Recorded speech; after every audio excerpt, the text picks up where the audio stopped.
Well, hey, welcome to the Creative Corner podcast. My name is Noah Black. I'm your host. And man, we have a really, really awesome guest with us today. He's an incredible friend of ours, but man, he's a great leader, has an incredible story. And so I want to welcome Jimmy Jacobs to the podcast. What's up, guys? So yeah, we'll give a background.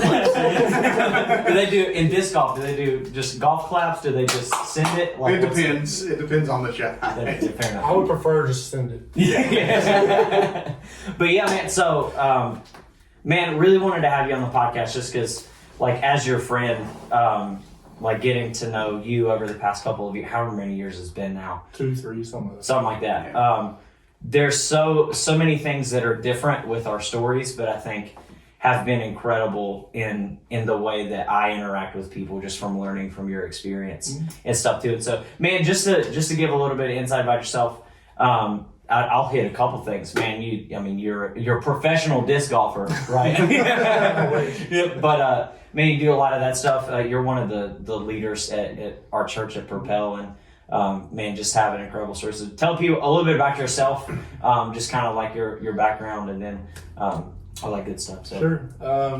So like Noah said, I've been coming to Propel 2, 3, something like that years. I enjoy playing disc golf, bass fishing, just bought a boat. So amen. Yeah, I work in HVAC and have for the last 5 years, I would say, and not something I ever saw myself doing, but it pays the bills. Yeah, right. I love church. I love Jesus. Amen. That's pretty much it.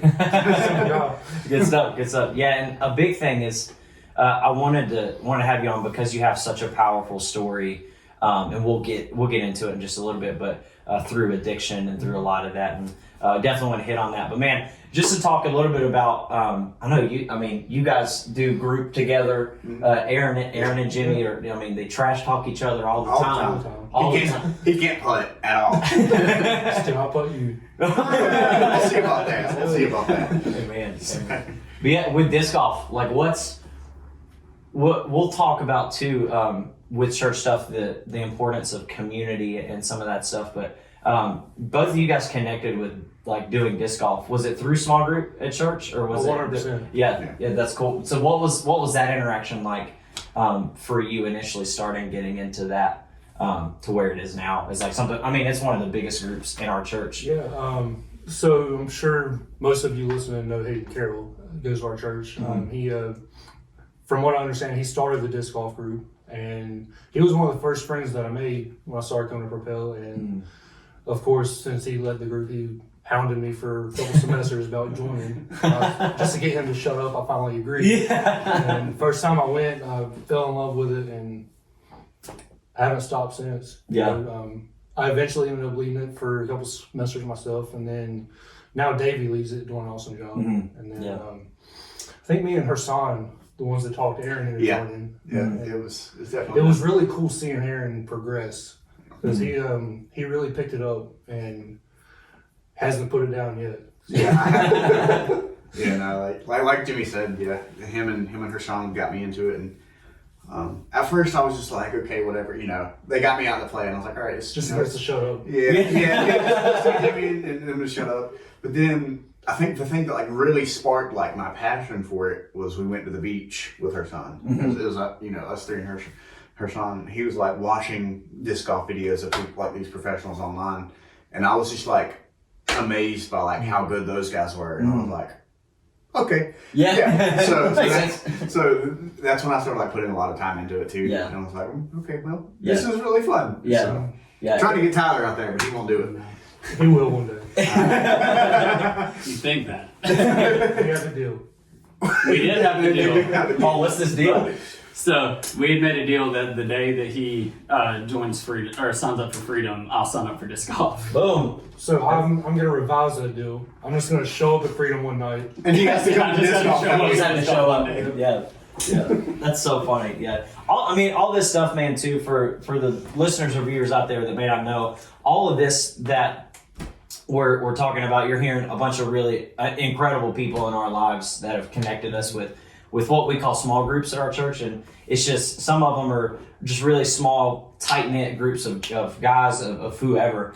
who just come together. They focus on one thing and really just connect in that area, and then they just grow and have an incredible relationship. We've seen that in amazing ways throughout our church. And you have your Bible studies, but then you have your disc golf. You have my wife and I do one at our house that's for 20-year-olds, that where we just come together, we play board games, and people get slapped in ping pong. Jimmy got slapped off camera in ping pong. But stuff like that, man. And it shows how, the viewers didn't see it, so it doesn't matter. I can say whatever I said. But yeah, man, that's all it's about, man. And for you, I know your past before, connecting and all of that, was very much not one of, getting connected in biblical community and stuff like that. Quite the opposite. So just to talk about, I would really love for you to just kind of dive into what your story was like before having a relationship with Jesus. The process, even the in between. If you give your life to Jesus, what the heck does life look like now? And then kind of where you're at today with that. Yeah.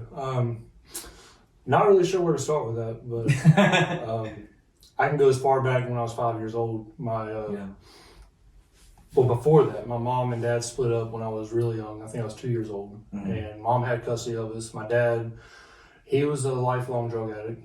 And I think I was 5 or 6 when he fell out of a deer stand and broke his back.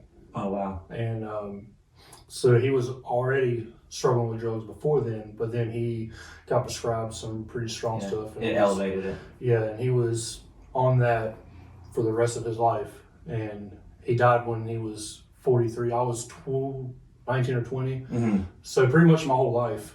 Yeah. I grew up watching my dad shoot up drugs and nod off, and he'd come to my baseball games, pee in his pants, have to leave, and stuff like that. It was pretty embarrassing. Yeah. But I say all that to say, watching him go through that, it really, when I was in my early teens, I had a strong hate for drugs. If you'd asked me then, never in my life would I ever touch them. Then I started hanging out with some questionable people, and people I consider my best friends, and they started dabbling in some pain pills and smoking pot, drinking, all that stuff. And I never had a problem drinking and smoking. Well, I mean, I didn't have a problem. I had a problem. It's not something I considered, heavy. And I saw one of my best friends crush up a pain pill right in front of me and snort it. And I was like, all right, I guess I'll try it. We're doing this. Yeah. And picked it up and never looked back. It was, I want to say I was 18 the first time I tried it, and it didn't stop until, honestly, it was right before I started coming to Propel. But it was pretty much my whole 20s I spent on drugs, and I didn't have a job for most of that. I would steal to support my habits, steal from my family, burn a lot of bridges, hurt a lot of people. But they never quit on me. Like my mom, my dad, before he died, I stole from him. I stole from my mom. I stole from my stepdad, Gene, and stuff that it still crushes me to this day to even think about. But I feel like I've made amends with those people, and I spent quite a bit of money on drugs. I bet if I had just a dollar amount of everything that I spent or stole or whatever, me and Courtney wouldn't have any problem finding a house right now. Yeah, for sure.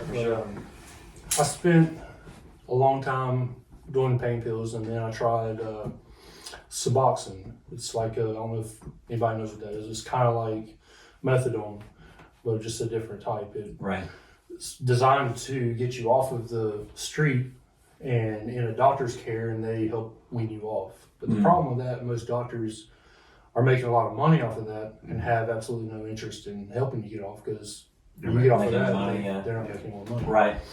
So I realized that while I was there, and I decided to try and take myself off. Yeah. And I did. I lasted about 2 days, and that was as sick as I've ever been in my life. And wow. Ended up back on the street, and I think I was 24, 25. I went to a methadone clinic. Started there. It was pretty much the same thing as methadone, but I couldn't keep spending $80-$100 a day to support my habit just to get out of bed. Yeah. So I started going to methadone clinic. It was a lot cheaper, but you still got the same problem. You're still relying on a substance. And I spent 4.5 years there, I think. And it's the same deal as the Suboxone clinic. It's designed to get you off the street, but they want to keep you there. Yeah. And I was taking pretty high doses, 100 milligrams a day. That's what I was taking. And I told my counselor, I said, I'm tired of this. And I don't want to just quit like I did Suboxone. I tapered myself off really slow. It was, I think I went 1 milligram a week. So I was at 100. If you do the math, that's roughly 2 years that I was weaning myself off. Yeah. And I stuck to it. Yeah. Excuse me. And I think it was right before I left there is whenever I started coming to Propel. And I got down to like 10 milligrams. And I said, I'm just going to do a rapid, like a 10-day, 1 milligram a day detox. And just so happened, well, I'm sure we'll get into the community thing here in a minute, but it just so happened I found myself in a freedom group as I was, coming off of that. Going through that process. And so I was already in the process of getting off, and I already had my mind made up. Like, I'm tired of doing this. I don't care how sick I get. I'm not going back. Yeah. But I still to this day wonder what would have happened had I not surrounded myself with people like Davey and Hayden that were encouraging me, supporting me. If I wouldn't have found those people and I would have came off, if I would have actually stuck with it. So, that's so crazy. Yeah. And then I found myself in Propel. I started, I really surrendered to Jesus. And honestly, I haven't looked back. Feel better now than I ever have. Yeah, that's so good, man. That's powerful. I think it's a crazy thing to see the journey and the process, or to hear it, but then seeing how you mentioned, like you surrendered to Jesus and you just didn't look back.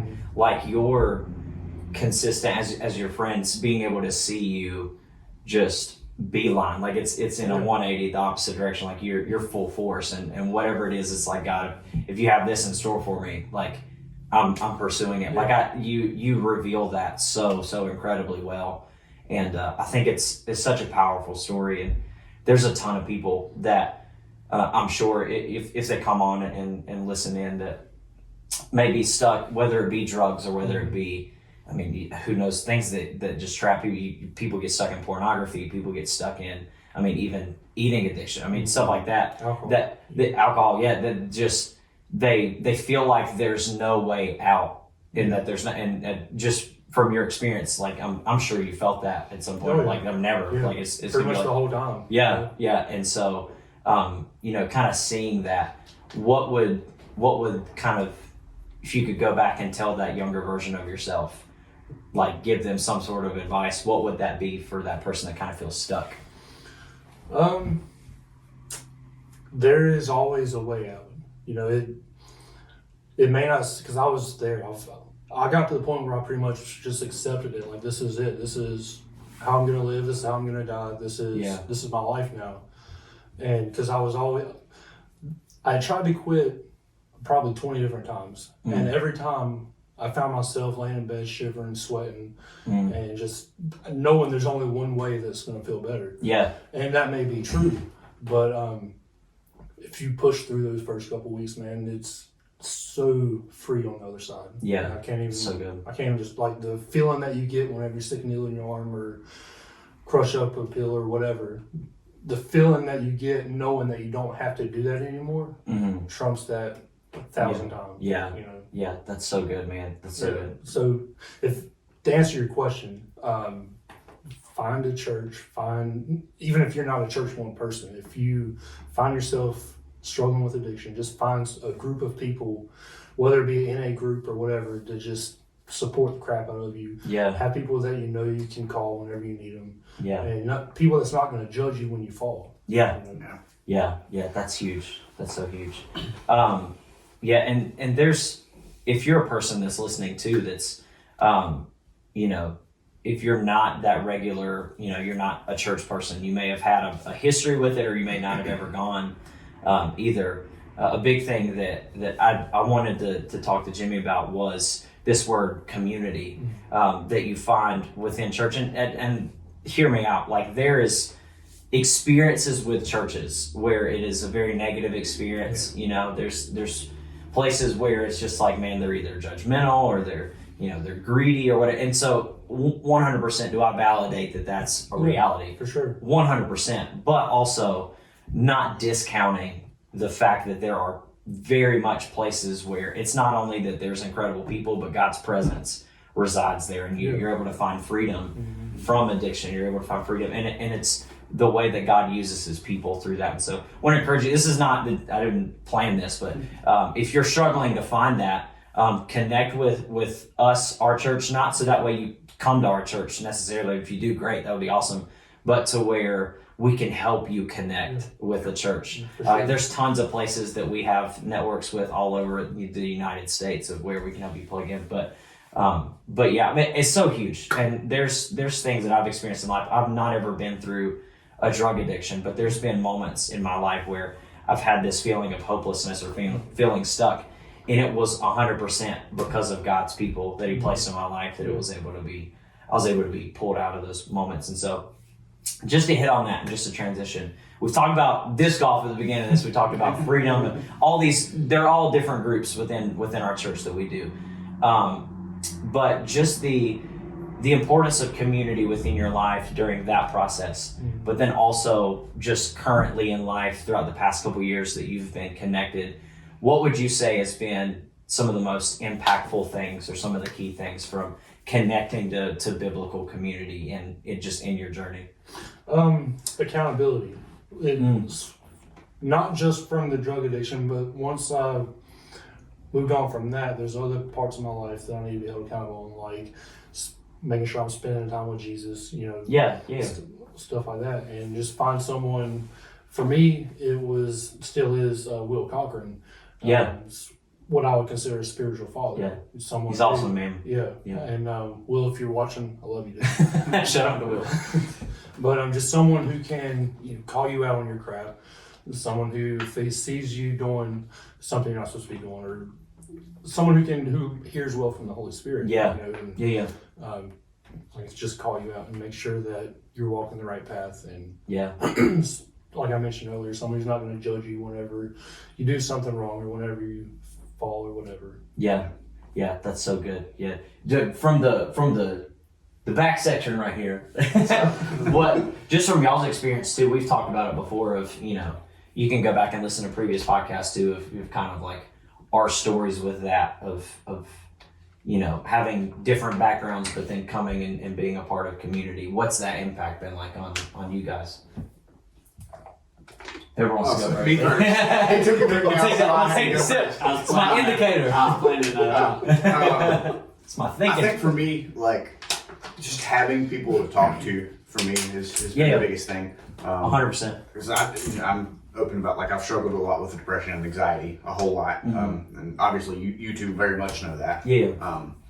So, like, just being able to just, express myself and just have people to talk to. May not even be about deep conversations, but just something to keep my mind preoccupied off of the depressing thoughts and all that stuff. That should I be having one of those days, I always know that I have people that I can chat to, like, hey, just I ain't doing good right now. What's up? That's really good. That's really good. Yeah, my biggest thing was like just finding that group of people that wasn't judgmental. Like he was talking about was, past experiences, not even just with churches, just people in general.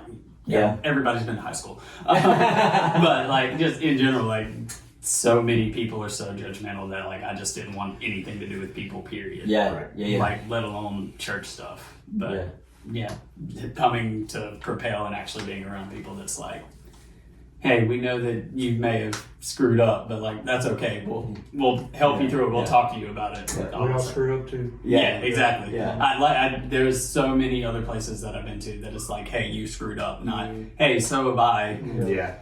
Let's help each other. So it's funny because sometimes whenever you get stuck in one of those, man, I've screwed up so much, somebody will try. It's like they're trying to one up you. With that like, no, I messed up. Oh, you did that? Well, guess what? I did this. Like, oh, we did it. Whoa, I should be looking at you. No, but I think it's such a huge thing, man, and it's been powerful to experience that community and stuff. But then also you get to build such great relationships with people who are across the table from you, who are personality wise, or it's total opposite sides of the spectrum, but yet we're able to connect because God has transformed my life in such a powerful way. God has transformed your life in such a powerful way. There's no need to minimize or minimize like the power that God's done or maximize the mistakes that we've made. But the fact that we can connect on that, it opens up a whole, incredible relationship that you're able to do that. And then you're able to meet people where like now we're saying that your kid's going to marry his kid whenever they get on. It's like a plan that's happening. It's a whole thing. We're planning that wedding now. Look, no, we had I had said something about, or talking to Aaron at work where we were just talking about we were going to be doing this and all that stuff. And I was like, yeah, no, this. Yeah, we got to mention that our kids are going to get married. And literally after that, we got a speaker at work. The song that we named her after came on. I'm like, this is a sign from God. There's no other proof. This is it. It's these moments. It's going to be the battle of the mullets. So Addie, Tyler's daughter, she spent the night with us the other night. It was great. It's the first time she spent the night with us. So cute. We gave her a bath. And I mean, it was like she had a mullet whenever we pulled all them curls coming out. I mean, her and Aiden going to be mullets. So we got to get them married on this podcast. Yes. Ooh. That's the goal. That's what we did. We got 18, 19, 20, 30 years. We're going to be doing this podcast for a long time, guys. Oh my gosh. I hope we're not dead by then. We'll only be in our 40s. Some 50s. But yeah, man. No, I mean it's all so good, and there's so much power in just connecting with other people, and there's such an incredible thing too that I've found with having community of people that it's all centered around Jesus, but yet you have all of these sub things that you learn about each other. There's things that we may have not seen eye to eye on, but the fact that I hear your perspective, you hear my perspective, we see things differently.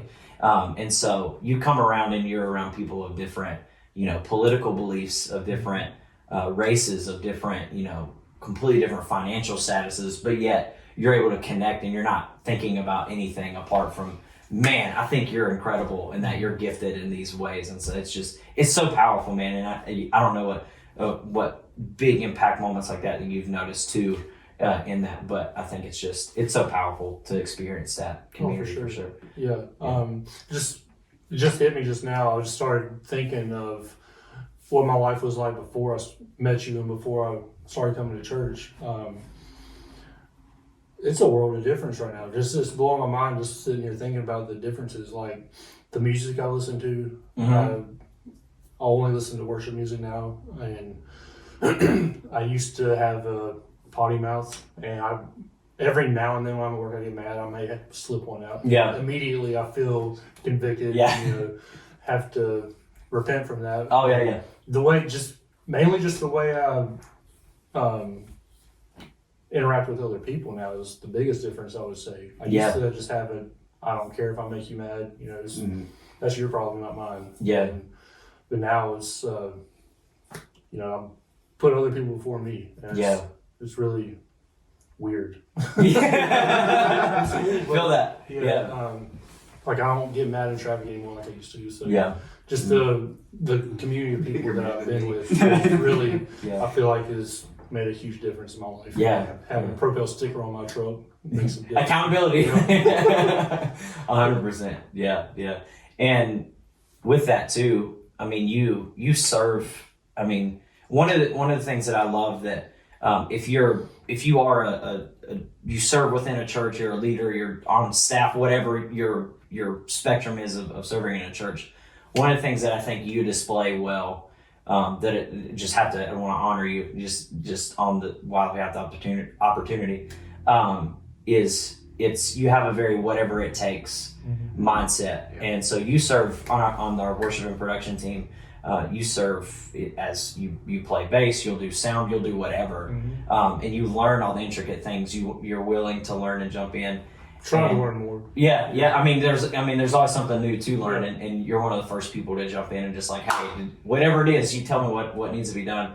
And I think that is one of the most powerful and beneficial mindsets to have. Was there a moment with that as you started growing your relationship with Jesus, was there just something that clicked with that of like, hey, people need to meet Jesus, and if that means I'm doing this or it means I'm doing that, then that's what I'm going to do? So before I answer that, I just want to say these two guys are very much in the same boat, if not more than me, as far as willing to serve and learn new things.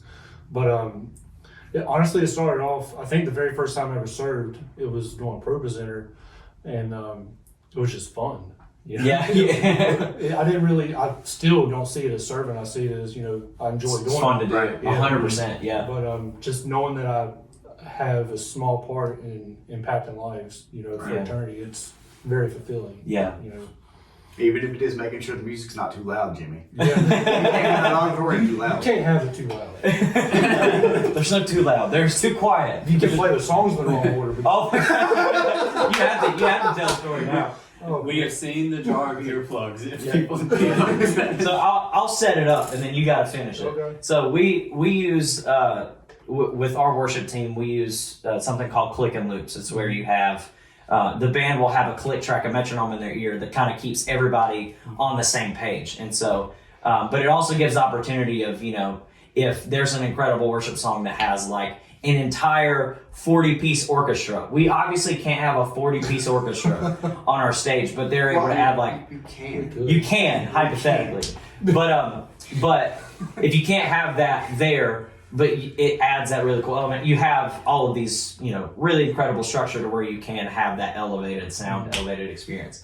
And so we set all of these click and loops up in an order, and then whoever's running sound on our team is able to run that. They're able to adjust sounds as they need to. And so we had a really productive experience one time. That's a word. I'll let you take it away.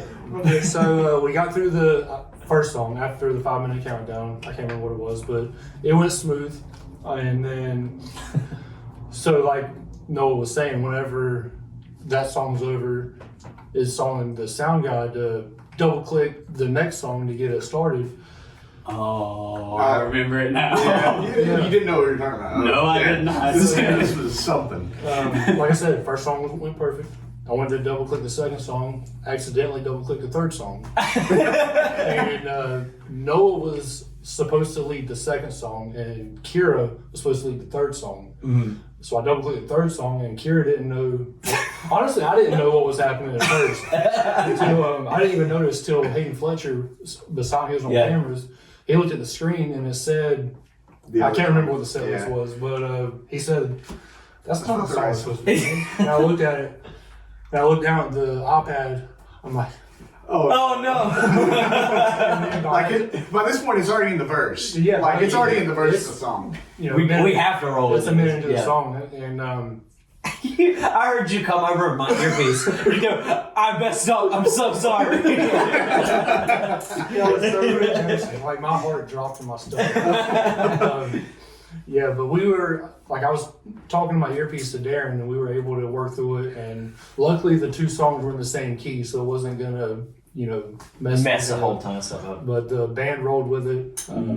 It was just that was the same time I was on lights that day. Yeah. So like I had swapped to the second you were song. behind the stage trying. Yeah, but no, because Darren came over my ears before we had figured all that There was a stuff lot out. of stuff going on. Yeah. Before we had figured all that stuff out, Darren was like, "Hey, so there's a certain camera that's like kind of off to the side of the stage. We moved it since then, but like it was behind cover. Yeah. And he's like, hey, so that shot's a little bit off. Once you swap the lights, can you run around there, sneak back there without being seen, and like just adjust the camera a little bit? I was like, okay, I got this. next song starts, hit the lights, go run around. I get halfway out there. I'm like behind the stage. I can see the lyrics on the projector behind me. And then I hear Jimmy over the thing. I hit the wrong song. I'm like, what do I do right now? And then to add my perspective behind this, too, I'm playing drums this week. One, I never see Tyler. Like Tyler's supposed beside me fixing this camera, but I never see him. But at the same time, I realized that once the Purpose Center people realized we're on a different song, they switched the screen. Mm-hmm. But now the lights don't match because the way we do our lights is our lights are the same color as whatever the screen is. And the songs are different colors. Yeah, and each of them are a different color. So I'm sitting there, and I have my phone sitting on we have a little stand right beside us, and I have my phone there, and I'm like, okay, like change the lights at least, like that way it's not. We got a pink and a green light with like a red background, and I was like, it's don't look good. So I'm sitting there and I text Tyler. I was like, hey, change the lights to worship 3, and then he never sees it because he's like arguing. As he's texting me, I'm standing right beside him. I never see him. So, Oh my gosh. There's so many horror stories too. Okay. And see, nobody sees like this part of it because like No. I feel like our team's incredible enough to where like You if roll we, it. you know that too. Like I bet if nobody we in have, the audience knew any of that. right. The only thing that may have looked awkward was the lights not matching the screen at the time. That may have been the only thing people would have noticed. Yeah. But nobody But that's, but us like, knew that's like that- the only physical thing you Right. can see. Yeah. But nobody knew that we played those songs in the wrong order except us. Yeah. So like some people probably never knew that until today. So Yeah, you're welcome. You learned it. Yeah, exclusively on here. But there was one even when we were recording this past weekend. We had, I think it was this past weekend. It was either this or the one before. There's so many horror stories with just worship, and Aaron's trying to remember what it is. this one. So this one, we have 2 different worship experiences. We were doing the song "My Testimony" by Elevation Worship. oh, that was this week. Yeah. Yeah, and the first one, our 9 a.m. was great. It flowed through perfect. It was smooth as great.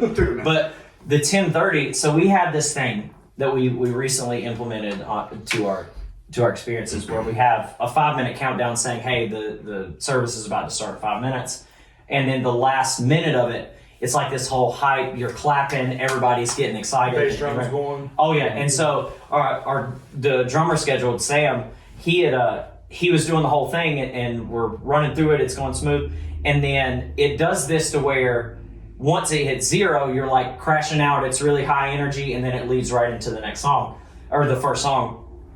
And he's trying to focus on the beat of the clap. Well, then and then so the click and loop is starting, which is saying 1, 2, like whatever the Different tempo. and so it's 2 tempos that were just colliding together. And so he's like trying to focus on both and can't. And so then he starts and delays a little bit too much, and then, which threw off. We had a guitarist who it was his first week serving, and it threw him off. So then they're both kind of like clashing together. And so normally for me, is I most of the time I'm leading. There's times where that'll happen where I'm like, okay, the train's going a little off track. It's tilting a little bit. I can bring it. I can get it right back on. And normally it's great. For that, no, it was terrible. The entire song. So half the people were on beat. Half the people were like half a measure off. Oh my gosh! Like some of us in the summer were like trying to clap with it too. Like we try to like trying to help do something. But then it was just like, I ain't even trying to. Like I don't know what's going on. We're rolling with it. And a lot of times there's like gaps in songs. If that ever happens, if verse 1 got off, there's like sometimes there's this gap in between verse 1 and the chorus to where, okay, it'll be a little weird. Like I'll come off on like a half measure or something, but I can pull it right back on. Didn't get back onto like the last chorus. No, it was literally out of a 4.5 minute song. The last 40 seconds were right. Everything it was terrible. But gosh, man, dude, we could do a whole thing on just horror stories. There's more good than there is bad. Oh yeah, no, the horror stories would like happen, once every 3 months, maybe. Yeah. And maybe even longer than that. Yeah. But oh my gosh. We had the iPad overheat out of outdoor. Oh yeah, Because with COVID we couldn't meet inside the Was auditorium. that during the song Available? Yeah. The iPad just completely crashed. Yeah. iPad completely crashed, so we didn't have any loops, or it just overheated, so it just stopped working. Which is fine. It sounded great. So, but yeah, like So some people never. He said he never even. Knew some people never noticed that we didn't. We just kept going with it. Kept rolling. We had it almost die one time. It was like at 2%, and somebody had to run and grab. Yeah, I think we had Hayden or Carly go run and find the charger real quick and plug it in. Oh my gosh. Literal seconds before it died. And stuff like that. You don't learn. You'll until never it happens. Right. Yeah. It's always progression. We're never going to hit where we want. But yeah, I mean, all of that, man. We talk about it all the time. Like, it's fun. Like, it's fun. It's fun to talk about the horror stories of it. It's fun to actually. It wasn't fun at the time. No.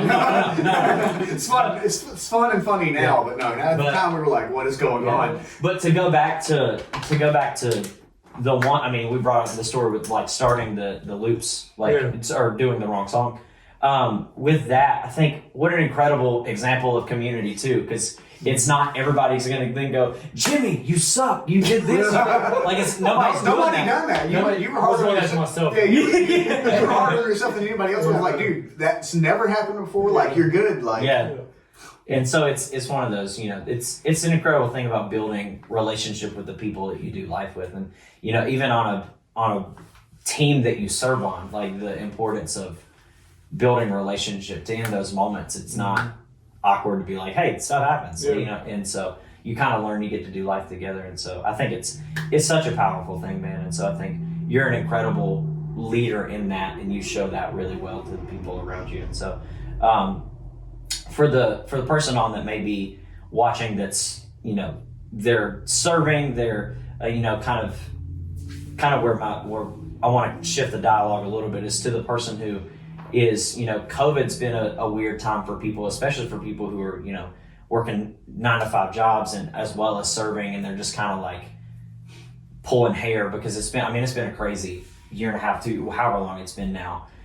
Too long. And it's just been wild, and they may just feel discouraged. They may feel like, man, I just kind of want to throw in the towel. I don't want to serve anymore or do anything like that. Or I kind of want to disconnect or isolate because everything can just be so exhausting. What would you encourage for that person that's just wanting to kind of disconnect and just kind of take a step back from stuff like that? Whatever it is that you do serving, it makes a difference. Whether it's with the kids or in guest experience, I know that, like you said, it's been crazy, and you may feel like you want to isolate yourself, but just whatever area it is that you're serving in, you're helping people meet Jesus. Like if you serving kids, you're giving parents an opportunity, kid free, to go and worship and listen to an awesome message from our Pastor Nick, and then they're also getting incredible like teaching and stuff while they're in there too. So they're not just babysitters. My wife serves on the yours does too on the kids team. And, they crush it, man. Yeah, and Courtney, she shares with me sometimes the stuff that she does, and it's pretty cool. Like they're actually teaching her kids, what it's like to follow Jesus, and if you're in guest experience, parking team, if you see a smiling face whenever you get out of the parking lot, that makes a huge difference. Just whatever it is that you do, just like I said, it just makes a difference. Don't feel. I don't really know how else to put it. No, that's huge, man. And we push it all the time with our team, just on worship and production, just with that. Like the person who is leading a song plays just as much of a role as the person that's running the lighting, that's switching camera shots, that's whatever, fill in the blank. I mean, they play such an important role in it, and it makes a huge difference. I think that's an incredible encouragement for that. I've had mornings sometimes where I just don't want to get out of bed, because we meet pretty early to start run through 7 o'clock, and I've had mornings like that. But I know that if I sit at home and miss out on whatever it is God wants to tell me that day, I'm not going to feel any better. I'm going to feel guilty for not going. I'm not trying to guilt anybody else into not. That's just me personally.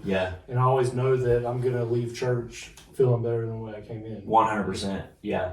I totally agree. And even as somebody like that does it full time, like it can get a lot. Like Okay, it can, yeah. and it's just like, man, it just. But it's fulfilling. Oh yeah, there's moments where it's just like, man, I really want to throw in the towel. I really want to be done. And then it's in those moments I'm just like, you know what, God, I'm gonna keep persistent. I'm gonna do it.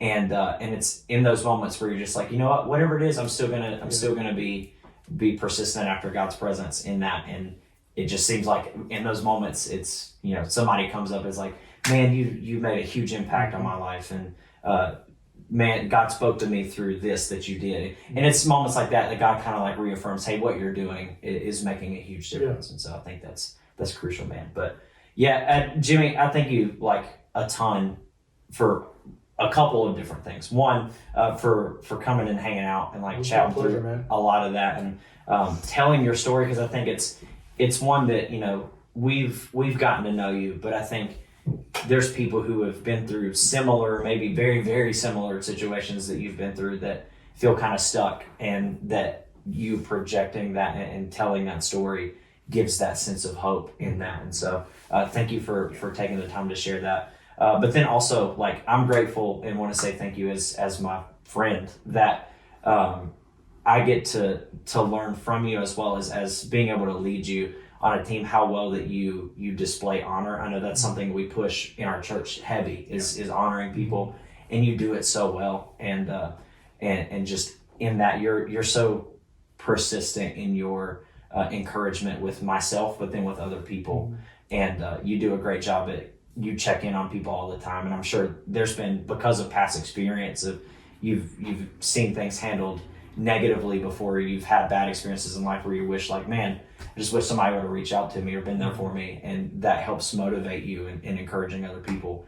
And man, you display that so well. So I wanted to thank you for that, and just let you know, like, I love you, man. And thank you for taking the time to communicate all of that on the podcast today. Yeah, man, no problem. It's my pleasure. Thanks for having me. Yeah, 100%. So if people want to know how they can connect with you through social media, through whatever, how they can get to know more about you, or if they're going through something, they want to like reach out, be like, hey, I'm dealing with something similar, where can they connect with you at?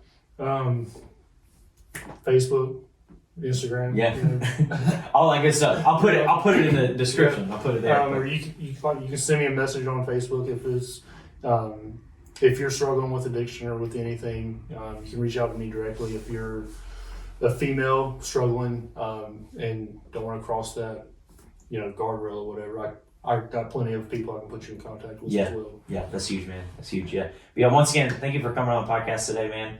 And man, and just want to encourage you guys listening, viewing, whatever. If you've got a struggle, an addiction, or anything you have going on in your life, you feel secluded, you feel like you don't have people, man, know that you're not alone in that. That there's been, you have an example here, but then as well as us three too. I mean, there's been moments where it may not be in the same situation, but being able to connect and just to reach out to somebody to say, hey, I'm dealing with this, it makes a huge difference. Mm-hmm. And so know that you're not alone. If you ever need somebody, you feel like you don't have people, you can send us, I'll plug the socials and stuff here in just a second, but you can send us a message. We can help connect you in the right spot. We would love to be able to help you do that. But thank you guys so much for checking out the Creative Corner podcast today. We're grateful that whether you viewed it through YouTube, whether you listened through Spotify, Apple Podcasts, wherever, we're grateful. And so be sure to subscribe, keep up with content. If you want to stay connected with the podcast, or you want to stay connected with us as a whole, you can do that through Instagram at Creative Corner Company. You can go to Facebook at The Creative Corner Co. And then you'll see all of our personal socials down below. But we thank you so much for tuning in, and we cannot wait to see you again next week.